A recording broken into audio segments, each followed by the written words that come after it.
Javier Montoya conocía el sonido del poder. Era el chasquido de contratos firmados, el ronroneo grave de su Mercedes al atravesar portones automáticos, el silencio reverente de ejecutivos cuando entraba en una sala.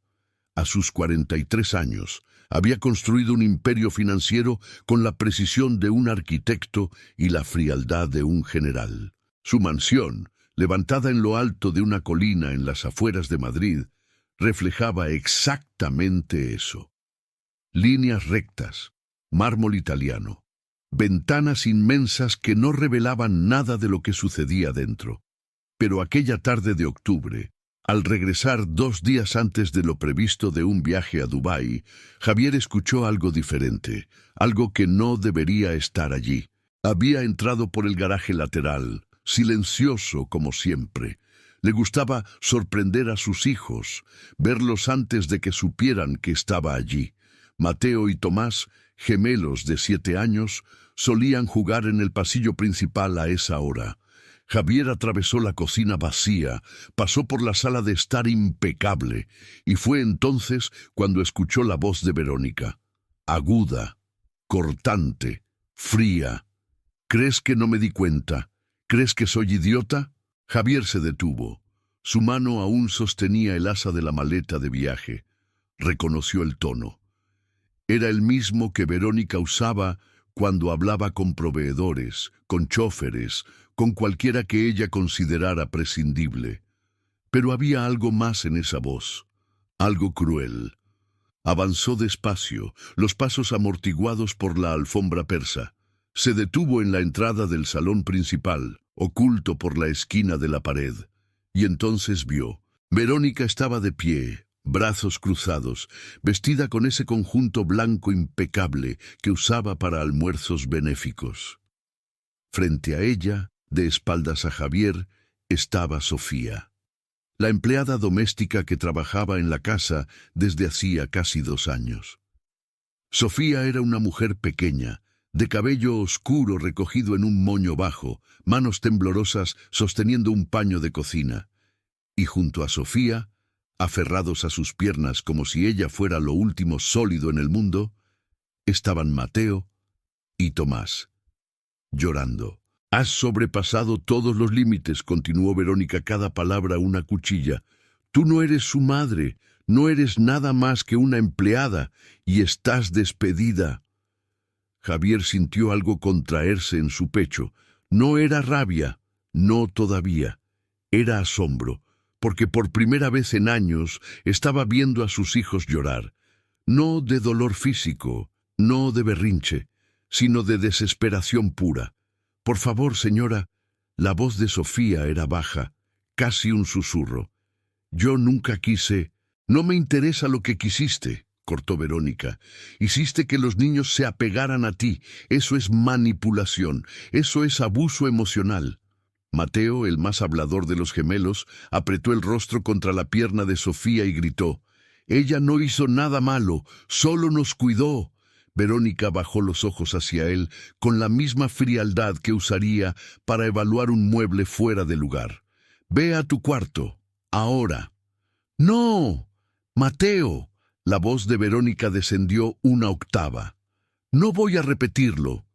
Tomás, el más callado, no dijo nada, pero sus manos se aferraban a la falda de Sofía con tanta fuerza que sus dedos estaban blancos. Sus ojos estaban fijos en el suelo, pero lágrimas gruesas rodaban en silencio. Y fue en ese momento que Javier se dio cuenta. No conocía a esos niños, no de verdad. Conocía sus notas escolares, sabía que a Mateo le gustaba el fútbol y a Tomás dibujar, pero no sabía qué los hacía llorar así, no sabía qué los hacía aferrarse a alguien de esa forma. Sofía se agachó lentamente hasta quedar a la altura de los niños. Sus ojos estaban rojos, pero su voz salió firme. «Escuchen», dijo, sosteniendo el rostro de cada uno con delicadeza. «Ustedes son los niños más valientes que he conocido, y siempre los voy a recordar, siempre». «No te vayas», susurró Tomás, la voz quebrándose. «Tengo que irme». «¿Por qué?» Sofía no respondió. Solo besó la frente de cada uno, se levantó y caminó hacia la puerta.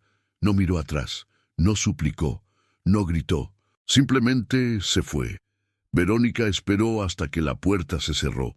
Entonces se volvió hacia los niños y dijo, con la voz súbitamente suave, «Ahora vayan a lavarse la cara.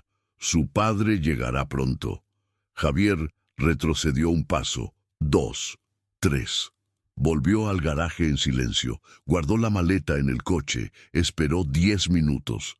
Luego entró nuevamente, esta vez haciendo ruido, llamando los nombres de los niños, fingiendo sorpresa. Mateo y Tomás aparecieron en el pasillo. Los rostros estaban limpios, los ojos secos, pero algo en ellos se había apagado.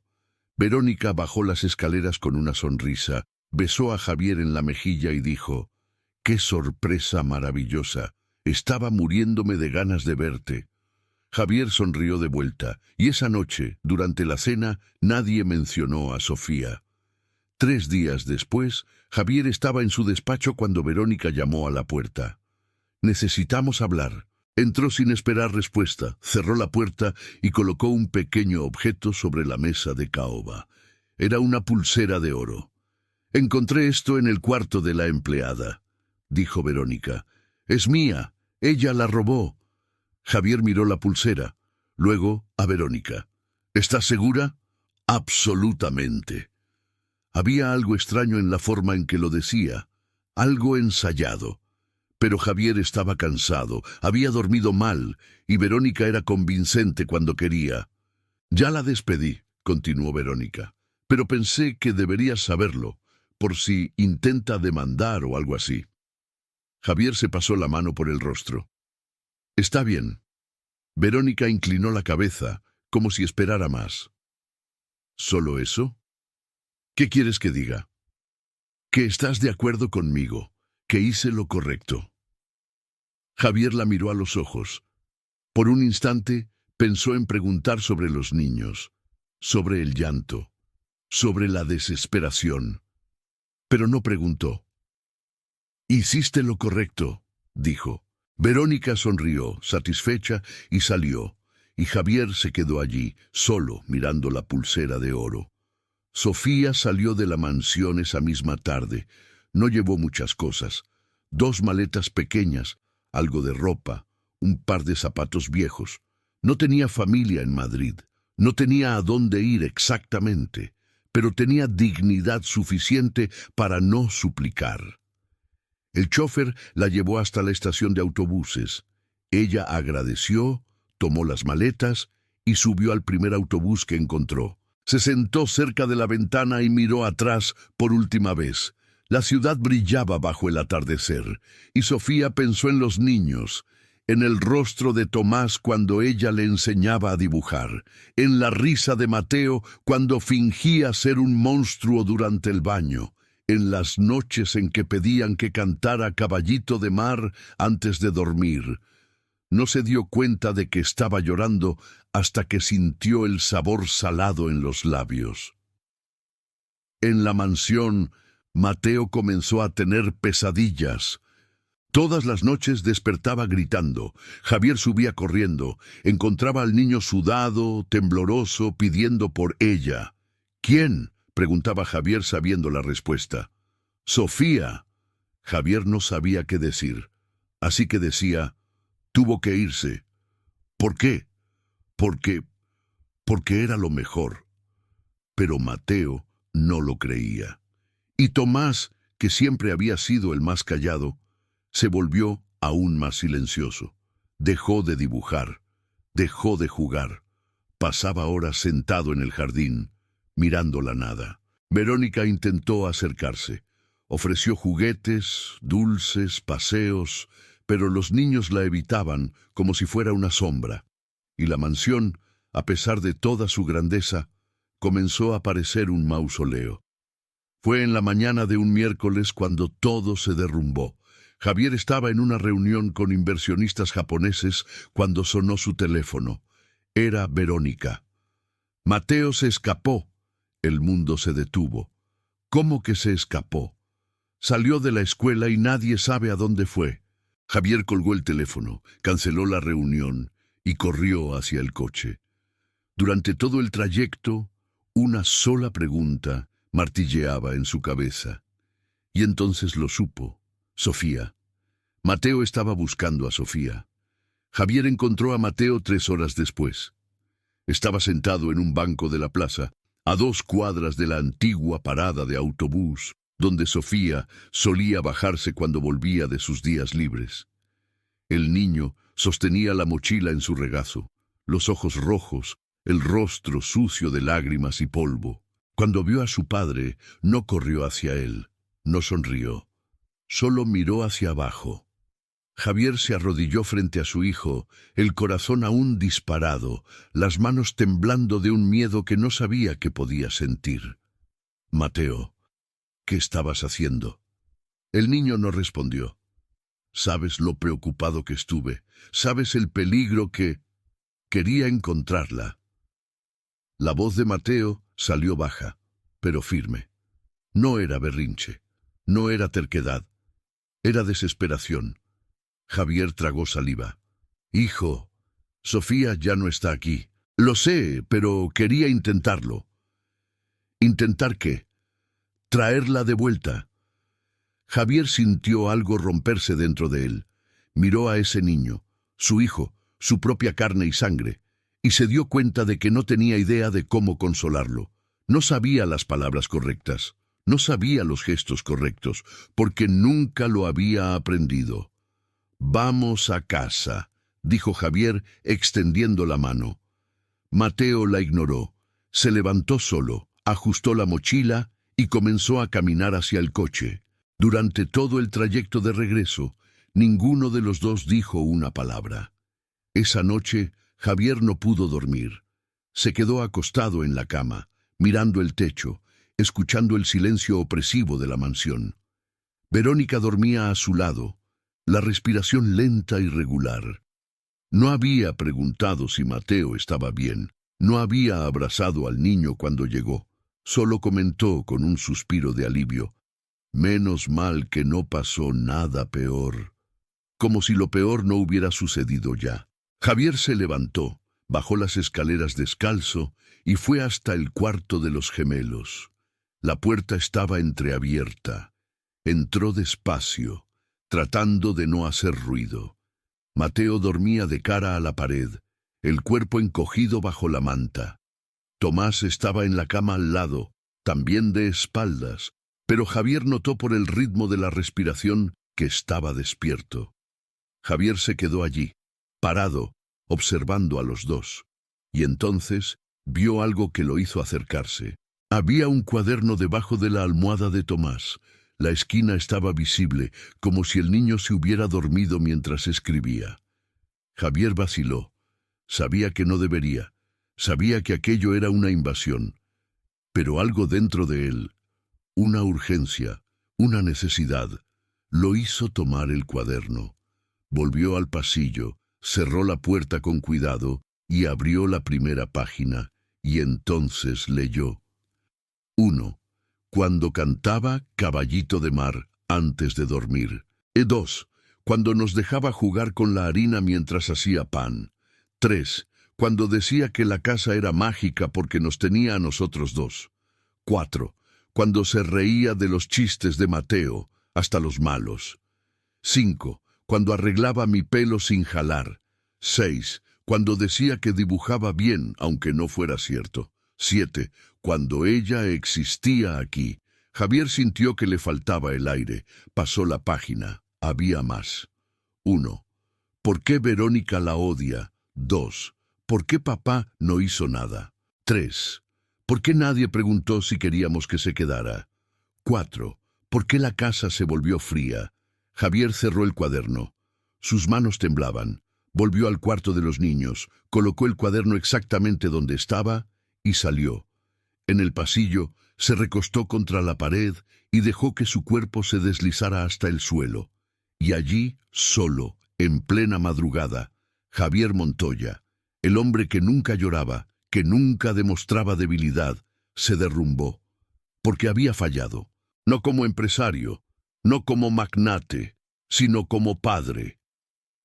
A la mañana siguiente, Javier tomó una decisión. Entró en su despacho, cerró la puerta con llave y llamó a su jefe de seguridad. Necesito que revises todas las grabaciones de las cámaras de la casa, últimas 3 semanas. ¿Algún incidente específico, señor? Solo hazlo. Mientras esperaba, Javier abrió el portátil y comenzó a buscar. No tenía la dirección de Sofía. No tenía teléfono. No tenía nada más que un nombre completo que había visto una sola vez en documentos de contratación. Escribió el nombre en un buscador. Nada relevante. Redes sociales, nada. Registros públicos, solo lo básico. Había desaparecido.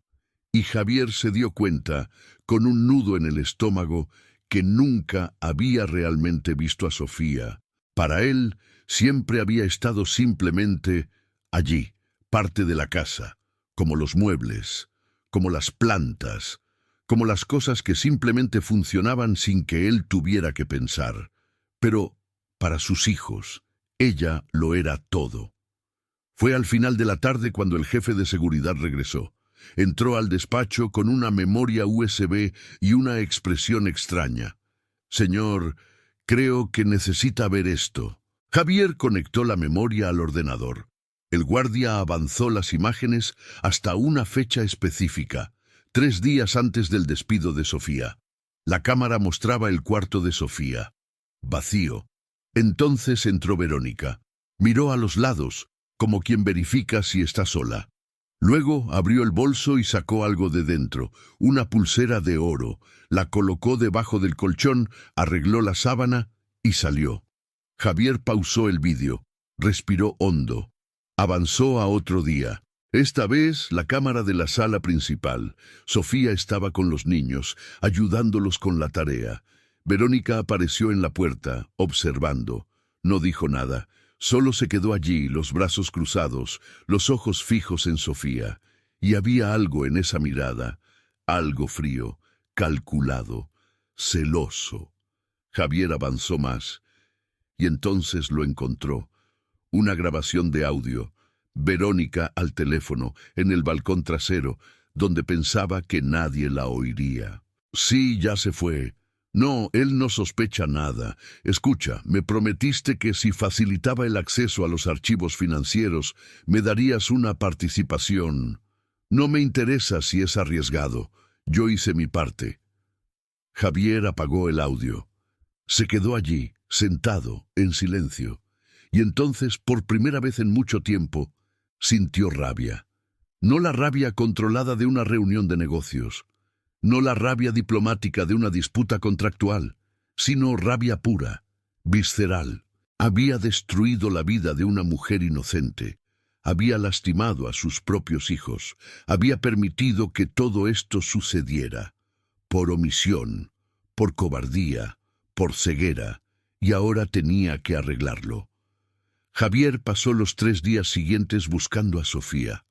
Llamó a agencias de empleo. Consultó registros de movimientos bancarios, pidió favores a contactos que nunca pensó que usaría para algo así. Y finalmente, en una tarde lluviosa, la encontró. Sofía estaba en un pequeño apartamento en las afueras de Madrid, compartiendo el espacio con otras 2 mujeres que también trabajaban como empleadas domésticas. Javier consiguió la dirección a través de una excolega de ella. Fue hasta allá sin avisar. Tocó la puerta. Y cuando Sofía abrió, el shock en su rostro fue inconfundible. «Señor Montoya». Ella no lo invitó a entrar. Se quedó parada en la puerta, los brazos cruzados, la postura defensiva. Javier no la culpaba. «Sofía, necesito hablar contigo». «¿Sobre qué?» Sobre todo. Sobre lo que pasó. Sobre, si vino a ofrecerme dinero para que no demande, puede irse. No voy a demandar. Solo quiero seguir adelante.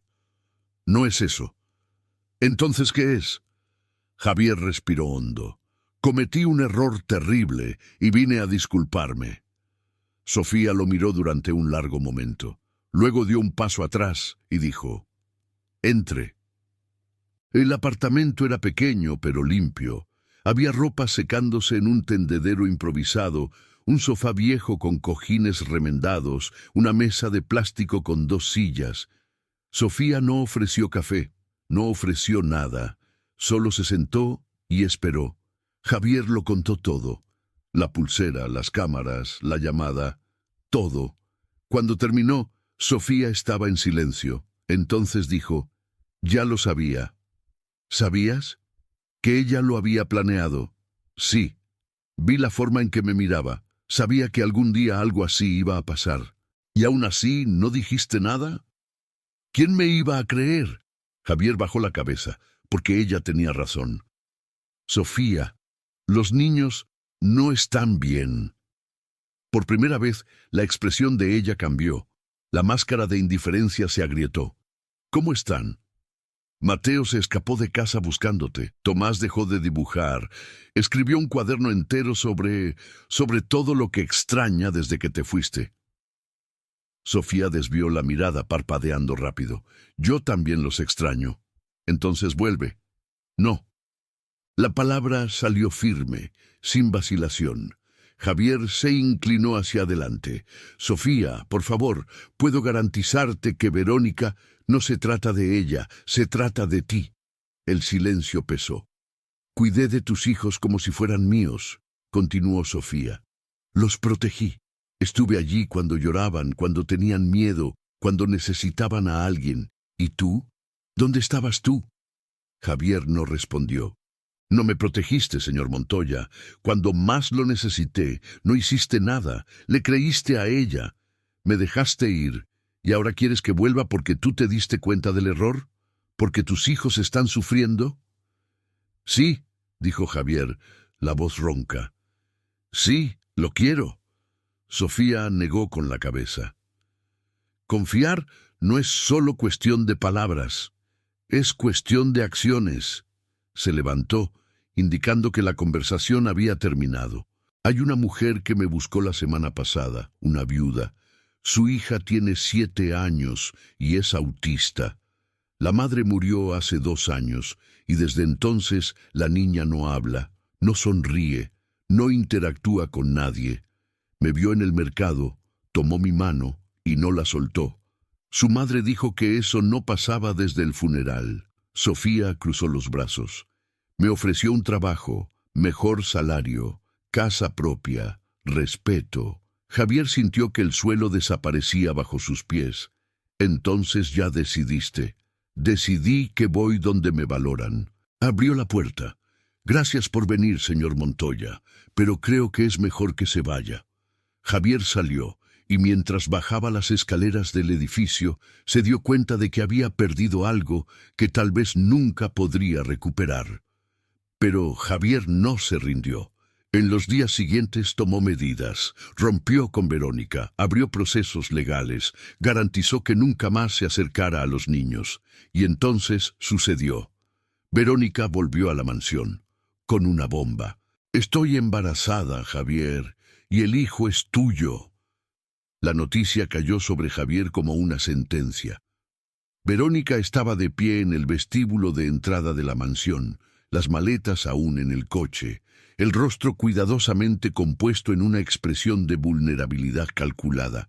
Sostenía un sobre, supuestamente con exámenes médicos, y lo extendía hacia él como una carta de negociación. «Sé que las cosas entre nosotros no están bien», dijo, la voz baja, casi dulce. «Pero esto lo cambia todo, ¿no?» Javier miró el sobre. No lo tomó. «¿Cuánto tiempo?» «6 semanas». «¿Y estás segura?» «Absolutamente». Había algo mal. Javier lo sintió inmediatamente. La forma en que hablaba, el timing perfecto, la manera en que esto surgía exactamente cuando había decidido romper con ella definitivamente. «Quiero ver los exámenes, los originales, quiero el nombre de la clínica». Verónica parpadeó, la máscara temblando por un segundo. «¿No confías en mí?» «No». La palabra salió sin rodeos, sin diplomacia, sin nada más que la verdad cruda. Verónica dio un paso atrás, fingiendo estar herida. Después de todo lo que hicimos juntos, después de todo lo que construimos, no construiste nada conmigo, Verónica. Usaste, manipulaste, mentiste. Y ahora estoy embarazada de tu hijo. Demuéstralo. Ella abrió la boca, la cerró, la volvió a abrir. Por un instante, Javier vio algo que nunca había visto antes en Verónica. Pánico real. ¿Me estás acusando de...? Estoy diciendo que quiero evidencias, nombre de la clínica, médico responsable, número de registro, todo. Verónica apretó el sobre entre sus manos. Estás siendo ridículo. Entonces no será difícil demostrarlo. Ella lo miró durante un largo momento. Luego se dio la vuelta y salió, cerrando la puerta de un golpe. Javier se quedó allí, solo en el vestíbulo, el corazón disparado, e hizo una llamada. 3 días después, Javier tenía todas las respuestas que necesitaba. No había clínica, no había médico, no había registro de exámenes.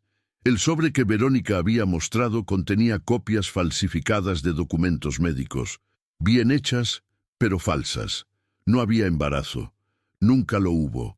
Era solo la última jugada de una mujer desesperada intentando mantener el control sobre una situación que se le estaba escapando de las manos. Cuando Javier confrontó a Verónica con las evidencias, ella no lo negó. No lloró. No suplicó. Simplemente dijo, «Nunca me diste otra opción», y se fue.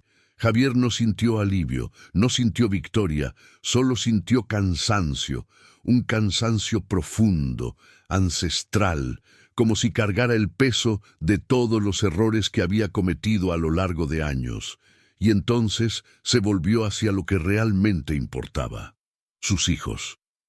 Mateo y Tomás estaban diferentes. No era solo la tristeza, era algo más sutil, más profundo. Habían aprendido demasiado pronto que las personas que amas pueden simplemente desaparecer, que los hogares pueden ser fríos incluso cuando son grandes, que la seguridad no tiene nada que ver con paredes de mármol. Javier intentó acercarse. Cenas en familia, películas juntos, paseos en el parque, pero había una distancia entre ellos ahora, una pared invisible que no sabía cómo atravesar. Fue en una tarde de sábado que encontró a Tomás en el jardín. El niño estaba agachado cerca de la manguera, cavando con las manos. Cuando vio a su padre, se congeló. «¿Qué estás haciendo?», preguntó Javier acercándose. Tomás no respondió. Solo apretó algo contra su pecho y se quedó en silencio. Javier se arrodilló a su lado. «¿Puedo ver?». Tomás vaciló. Luego, despacio, extendió la mano. Era una carta, escrita con letra infantil, cuidadosa, en un papel ya doblado y redoblado varias veces. Javier leyó.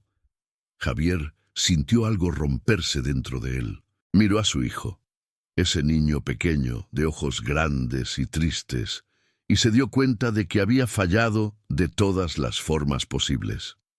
«¿Escribiste esto para ella?». Tomás asintió. «¿E ibas a enterrarlo aquí?».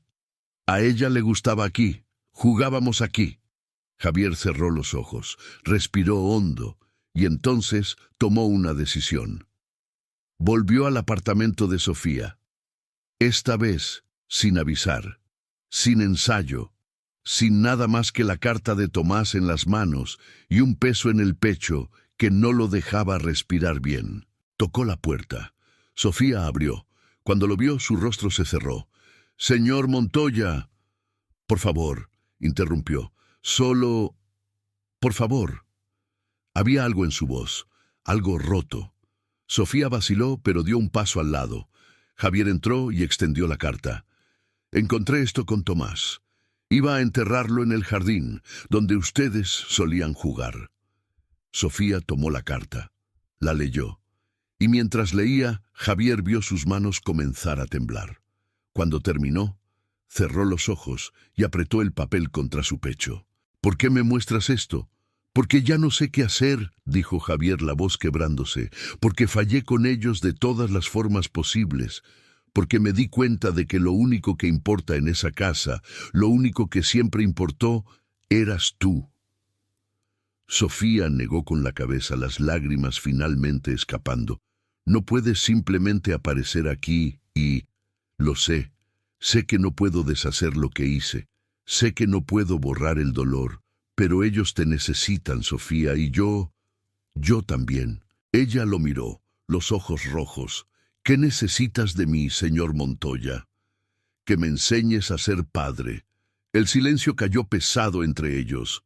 Sofía se secó el rostro con el dorso de la mano y se sentó en el sofá viejo. Se quedó allí, en silencio, sosteniendo la carta de Tomás. Entonces dijo, aquella mujer de la que te hablé, la viuda, me ofreció el trabajo. Iba a aceptar. Javier sintió que el suelo desaparecía. Pero, no podía dejar de pensar en los niños. Lo miró. Si vuelvo no será como empleada. Lo sé, seré la educadora de ellos. Quiero autonomía, quiero respeto, quiero que me vean como alguien que está allí porque eligió, no porque necesita. Tendrás todo eso. Y quiero que tú estés presente, de verdad. No solo como el hombre que paga las cuentas, sino como el padre de ellos. Javier asintió, la garganta apretada. Lo prometo. Sofía se quedó en silencio durante un largo momento. Luego suspiró. ¿Cuándo? Ahora. Hoy, cuando quieras. Necesito 2 días para arreglar las cosas aquí y para estar segura de que no estoy cometiendo un error. No lo estás. Sofía lo miró con una mezcla de esperanza y miedo. Espero que tengas razón. 2 días después, Sofía llegó a la mansión. Javier no avisó a los niños. Quería que fuera una sorpresa. Abrió la puerta para ella, tomó sus maletas y la guió hasta la sala principal. Mateo y Tomás estaban en el sofá, viendo televisión en silencio.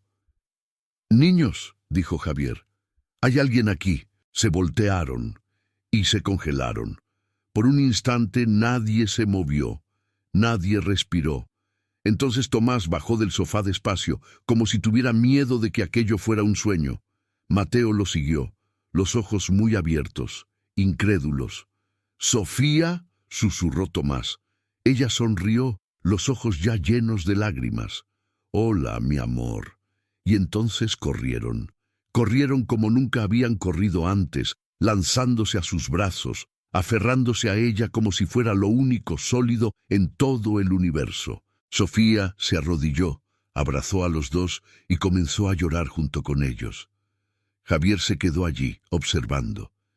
Y por primera vez en mucho tiempo, sintió que había hecho algo correcto. Las semanas que siguieron fueron diferentes. Sofía volvió, pero no como antes. Tenía su propio cuarto, su propio espacio. Cenaba con la familia, participaba en las decisiones. Era tratada con el respeto que siempre mereció. Y lentamente, la mansión comenzó a cambiar. Mateo dejó de tener pesadillas. Tomás volvió a dibujar, esta vez dibujos coloridos, llenos de vida. Reían nuevamente, jugaban, cantaban, y Javier aprendió a estar presente. Comenzó a volver a casa más temprano, a preguntar sobre el día de los niños, a sentarse en el suelo y jugar con ellos, a escuchar de verdad cuando hablaban. Y descubrió algo que nunca había imaginado, que ser padre no era sobre dar, era sobre estar. Fue en una noche de diciembre cuando todo finalmente cerró. Los niños estaban durmiendo. Sofía estaba en la cocina, preparando algo para el día siguiente. Javier bajó, la encontró allí y preguntó, ¿puedo ayudar? Ella lo miró, sorprendida, pero sonrió. «Puedes lavar esos tazones». Trabajaron en silencio durante algunos minutos. Entonces Sofía dijo, «Cambiaste. Tú también». «¿Cómo así? Estás más libre, más ligera». Sofía sonrió. «Es porque ahora sé que pertenezco a algún lugar, no porque lo necesite, sino porque me valoran». Javier dejó de lavar los tazones y la miró. Gracias. ¿Por qué? Por volver, por creer que podía cambiar, por salvar a mis hijos. Sofía negó con la cabeza. No los salvé yo, Javier. Los salvaste tú. ¿Cómo? Admitiendo que estabas equivocado, haciendo algo al respecto, siendo lo suficientemente humilde para pedir ayuda. Secó las manos en un paño y se volvió hacia él. ¿Sabes qué es poder de verdad? No es tener dinero, no es tener una mansión, es tener el coraje de reconocer cuando te equivocaste y hacer lo que sea necesario para arreglarlo. Javier asintió, la garganta apretada, y en ese momento entendió. La verdadera riqueza no estaba en lo que poseía, estaba en quién permanecía cuando nadie estaba mirando. Meses después, Javier estaba en el jardín con los niños. Tomás había plantado semillas donde solía enterrar las cartas para Sofía. Ahora, pequeñas flores comenzaban a brotar. «Mira, papá», dijo Tomás, señalando. «Están creciendo». Así es. Sofía dijo que cuando cuidamos con cariño, las cosas crecen. Javier sonrió. Tiene razón. Mateo apareció corriendo, sosteniendo una pelota. ¿Jugamos? Y por primera vez en mucho tiempo, Javier no pensó en el trabajo, en las reuniones, en los compromisos. Solo dijo, «Vamos», y corrió detrás de sus hijos. Adentro, Sofía los observaba por la ventana, una sonrisa en los labios. La casa, finalmente, volvió a ser un hogar.